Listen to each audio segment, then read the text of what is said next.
ndika chikomana chinonzi Colin Uje nechimbo chawo kachinonzi mwana wangu featuring Dorcas Moyo.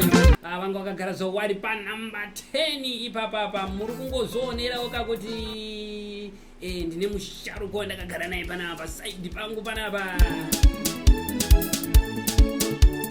aizwa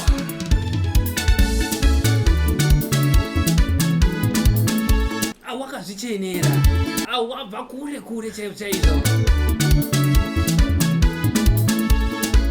amungozoona kamuchenero kacho kasmati azvinongoratidza zvakarongeka akanaka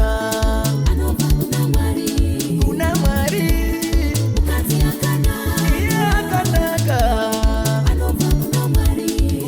right mgomo wangu munofara here makadini mose kwamukadari muri kumatima nenyika tinomugamuchira pachirongwa right saka imimi mungatodzere kuti imimi munonzani munoita nezve uye mabva kupi inini zita rokuberekwa ndinoitwa Noah Sikwenda ndabva kudanga mvura kugara kunoma Mutare ndiri muimbi wegospel right mabva munomwa Mutare nechekudanga mvura zvirongoneka ndikasmart kenyaya kuti zviro zvakarongeka ngoneswa nashe muchiri mukomana kana kuti muri jaya kana kuti kune jaya chero singo endisaichenya singo endisaichenya ungu edu vachidzingaira voga amangozvinzwiraga avanonzi mukoma Noah Sikwenda andova ndiri nawo naye my guest for today saka kadzaka right mukoma Noah Sikwenda mungatidza kuti zvekuimba izvi makazvitanga rini uyo chii chakazokuita kuti mudewo kuita zvekuimba muchisiyawo kana zvekuda kurima ndingangoti ndakabekerwa mumhuri yaiita zvemusic baba vangu vaitoridzawo magitari vachiri mukomanawo kusvika wazororewo but nguva yacho vaiita zvekuridza tinoti mabhanjo vachiridza hanzi tairidza madhanzi saka takangozvarwa tiri mazviro but nenyaya kuti takaberekerwawo mhuri yainamata taipinda kuchechi yeApostolic Faith Mission yadzonze maruku marefu dzekwasemwa dziya saka taitoimbawo kumaAdamu naEvha pane program yanzi Adamu naEvha ndikazongopinda ku AFM chaiyo AFM muZimbabwe yako mazuva ano tichitoimbawo makwaya Methodist ndikapopinda Methodist chiimba makwaya saka ndakangokura ndiri mazviri chingofarira zvekuimba saka so far makatsikisa manzi yakawanda zvakadii maani maalbums here zvakamira sei chekutanga ndingati gore ra 2018 Mwari wakatiwanira nyasha tikaburisa album rainzi Mahwekwe nemusharukwa rine masongs anokwana kuita 8 pane song inonzi Mukadzi akanaka anochengeta basa rashe chiiko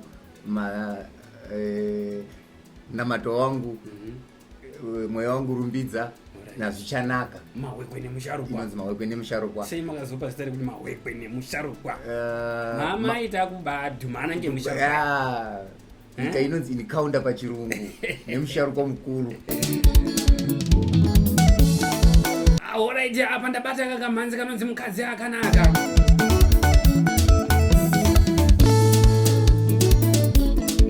from Noah Sikwenda agari padamba refura rinonzi Mahwekwe nemusharukwa akakuti munhu agare ari oga ndichamupa mubatsiri nokuti kune vari single endisaichenge mangozvinzwirawo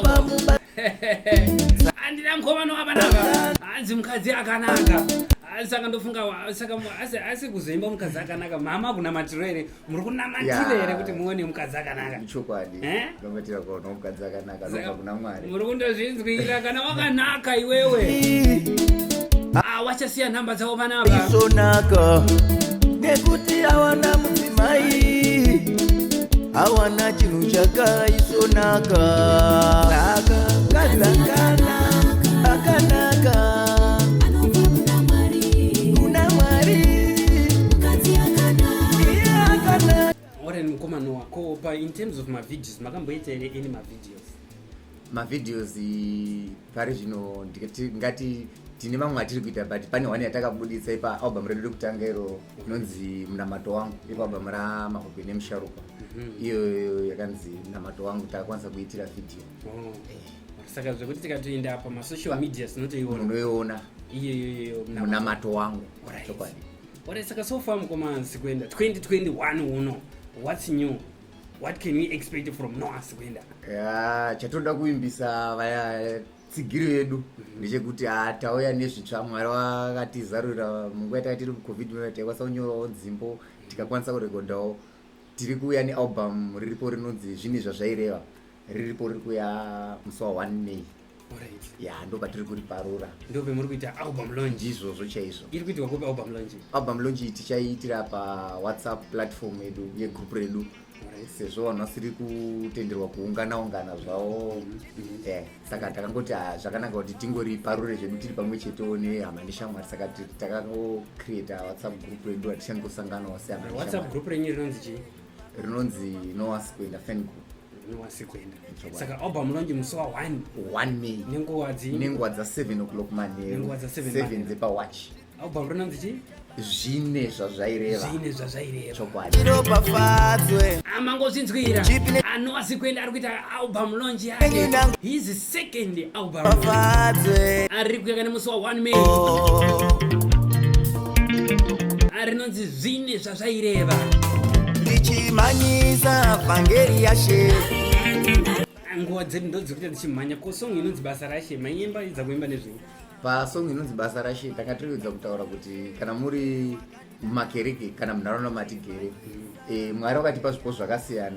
Vamwe vane zvipo zvekuimba, vamwe vane zvipo zvekutamba, asi umwe nomwe hana chake chaanoshaya kuita. Kana usina chako chauinacho, uine kana iri homwe chaiyo uchigona kubatsirawo kusapota kuti basa raShe riende, unofanira kusapota kuti basa riende. Because basa raShe, of course ivhangeri yaShe haitengeswi, but kuti ibudirire iende pane pachidawo maposta, pane pachida maCDs, pane pachida maPA. Saka pane pachida kusapotwawo nehomwe dzedu. Ndozvireza mauta kuti basa raShe umwe nomwe ane pake paakamirira. Kwendinayo shangu mugumbo Amurongozvinzwira. kunyangwe ndika Ndinemwe one secret yamukomana waiwa. moyo Amaizviziya eka zvanzi hauna nenzi Or did you know? Kuti Noah Sikwenda ivo vachikurwi anoridzirawo zvakare Blessing Shumba pamagitare kubasic yaro unozwa chiti donki dinki ding ding ding. zvanzi mwana wesangano pfuma Saka muno mukoma Noah imimi maanewo album renyu mune muchiridza futi mukoma Blessing Shumba. Zviri kuzvifambisa sei? Zviri kufamba zvakanakira? Washumba wazotangira wasikutiwo here mukoma Noah Aiwa hatina kana problem nazvo nekuti mukatarisa nyangwe patakaburisa album redu rekutanga ra2018 takanga tichingori kwawashumba kwacho ikoko. Nhasi tingoriko, saka hatina kana problem. Saka zviri kuti Washumba wari kushandidzana nevanhu. Zvakanakisa. Amangozvinzwira. Vanoda kukubatai mukoma Noah, vanokubatai papi kuti vazopindawo muWhatsApp group iro for album launch? Namba dzenyu isusu tinowanikwa pa0773 0773 383 214. Ndinodzokorodza 0773 383 214. Zimbabwe +263. echi rangari munongo wabatai papapa mukoma Noah Sikwenda.